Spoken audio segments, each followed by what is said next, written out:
એક બાપ એવો હતો જેની પાસે એક રૂપિયો પણ નહોતો, પરંતુ આખા જગતનો માલિક તેનો મિત્ર હતા. જ્યારે દીકરીના મામેરાનો સમય આવ્યો ત્યારે આખું ગામ તેની મજાક ઉડાડતું. જૂનાગઢની ધરતી પર એક એવો ભક્ત રહેતો હતો જેમના શ્વાસે શ્વાસે માત્ર શ્રી કૃષ્ણનું નામ હતું. સાહેબ, તેમનું નામ હતું નરસિંહ મહેતા. સવાર હોય કે સાંજ હોય, બજાર હોય કે મંદિરમાં, તેમના હોઠ ઉપર એક જ નામ રહેતું, જય શ્રી કૃષ્ણ, જય કૃષ્ણ કનૈયાલાલ કી જય દ્વારકાધીશ. દુનિયાની ચિંતા તેમના ચહેરા પર નહોતી, ધન દોલતનો મોહ હતો. તેમને માત્ર ને માત્ર પોતાના સામળિયાની ભક્તિનો આનંદ આવતો હતો.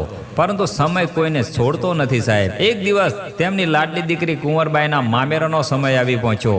સાસરિયામાં ચર્ચા થવા લાગી, અરે તારો બાપ તો આખો દિવસ ભજન કરે છે, મામેરું શું લાવશે, અમારી આબરૂ કેવી રીતે રાખશે. આ શબ્દો કુંવરબાઈના હૃદયમાં તીરની જેમ વાગવા લાગ્યા. રાત્રે તે એકલી બેઠી બેઠી રડી પડી હતી.